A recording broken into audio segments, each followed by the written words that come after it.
semua, seperti yang tertera dalam judul tadi, ini adalah bagian kedua dari materi meringkas dan menyimpulkan berita. Nah, pertemuan lalu kita sudah membahas tujuan pembelajaran pertama dan kedua, yaitu meringkas pokok-pokok berita dan menyimpulkan pokok-pokok berita. Maka pada hari ini kita akan membahas poin yang ketiga, yaitu memberikan tanggapan berdasarkan berita yang dibaca dan didengar. Jika berbicara tentang tanggapan, dalam KBBI dijelaskan arti dari kata tanggapan, yaitu bisa diartikan sebagai suatu sambutan terhadap ucapan atau berupa kritik, komentar, dan sebagainya. Yang kedua bisa dikatakan sebagai apa yang diterima oleh panca indera.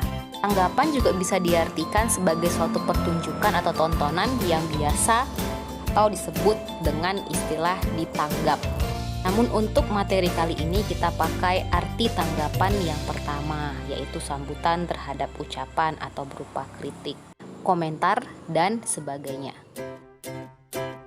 Arti dari kamus tersebut, maka kita dapat simpulkan arti tanggapan dalam materi kita kali ini yaitu suatu komentar terhadap berita. Lalu hal-hal apa saja yang perlu ditanggapi dalam suatu berita? Nah, kamu bisa lihat dalam buku Bahasa Indonesiamu, ini ada suatu bagan yang menjelaskan aspek-aspek tanggapan terhadap suatu berita. Aspek-aspek tanggapan dalam berita ini dibagi menjadi dua, yaitu ada aspek isi atau struktur berita, dan yang kedua ada aspek bahasa dalam berita. Kita bahas dari aspek isi atau struktur berita terlebih dahulu.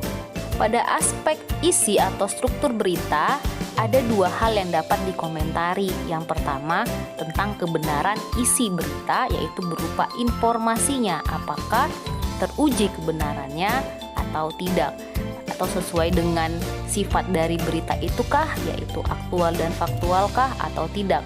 Dan yang kedua adalah kelengkapan. Kelengkapan ini berkaitan dengan unsur adik simba. Apakah berita tersebut sudah jelas dan sudah terdapat pokok-pokok beritanya atau belum? Atau malah membuat si pembaca atau pendengarnya menjadi semakin bingung, sehingga si pembaca atau pendengar perlu melakukan pencarian lagi ataupun cross check kembali pada berita-berita atau sumber-sumber berita lainnya. Maka untuk memberi tanggapan terhadap suatu berita, kamu bisa melihatnya dari segi isi atau struktur berita, yaitu dari kebenaran beritanya dan kelengkapan beritanya. Selanjutnya, aspek tanggapan terhadap berita yang kedua adalah aspek bahasa berita. Dalam aspek bahasa berita ini terdapat dua hal yang dapat ditanggapi dari suatu berita, yaitu dari penggunaan kalimat dan juga pilihan kata.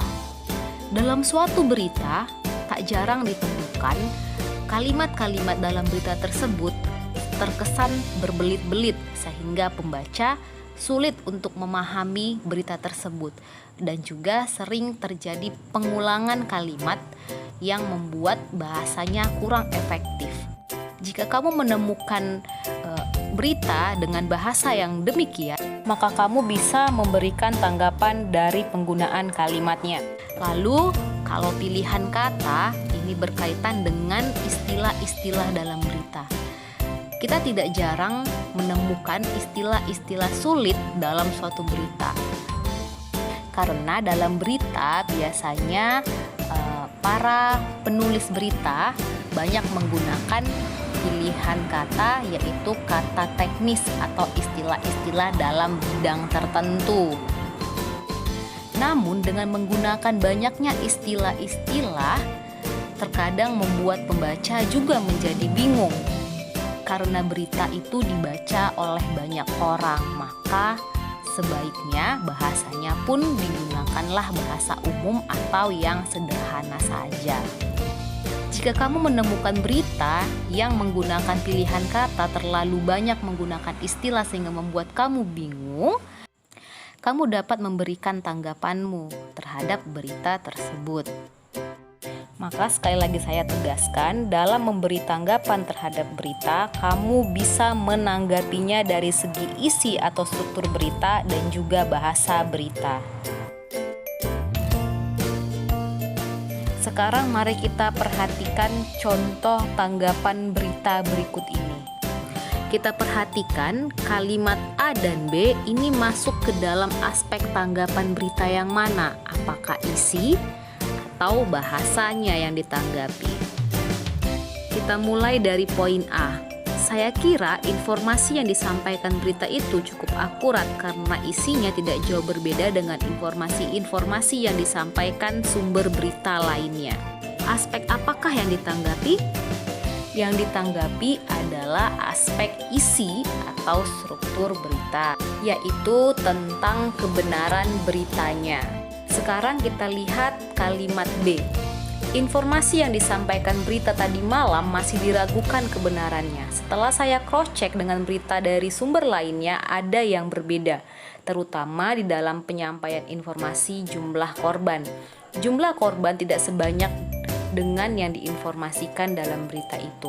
Nah, kalimat B ini berisi tanggapan terhadap isi atau struktur berita, yaitu mengenai kebenaran informasi berita.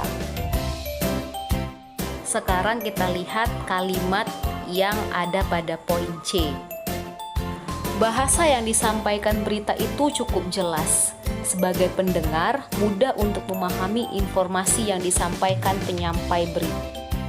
Nah, untuk kalimat C ini kita bisa langsung ambil kesimpulan bahwa yang ditanggapi adalah aspek bahasa berita. Nah, bagaimana? Apakah kamu sudah paham tentang tanggapan terhadap suatu berita? Sekarang kita coba lihat contoh yang ada pada buku Bahasa Indonesia kamu, yaitu kegiatan 1.5. Saya akan berikan contoh untuk menjawab soal yang nomor 1. Dan nanti nomor 2, 3, 4, dan 5 kamu silahkan lanjutkan di buku latihan kamu. Soal ini ada di halaman 11 ya.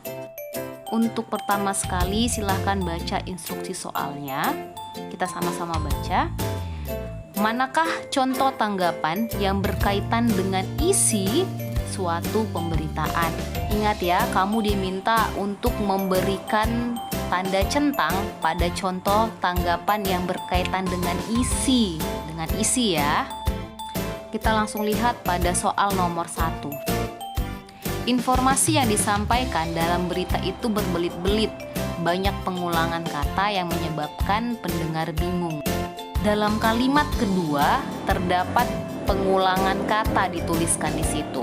Nah, dengan begitu maka kamu bisa langsung simpulkan bahwa ini tidak berkaitan dengan isi pemberitaan tetapi berkaitan dengan bahasanya. Maka kamu cukup berikan tanda silang pada kalimat nomor 1. Tugas kamu adalah yang pertama, lanjut kerjakan soal poin A sambungan yang tadi, yaitu nomor 2 sampai nomor 5. Dan yang kedua adalah kerjakan juga soal yang ada pada poin B di bawah si poin A tadi ya, nomor 1 sampai nomor 5. Kerjakan di buku latihanmu, tulis soal beserta jawabannya. Lalu kirimkan hasil kerjamu melalui WhatsApp ya.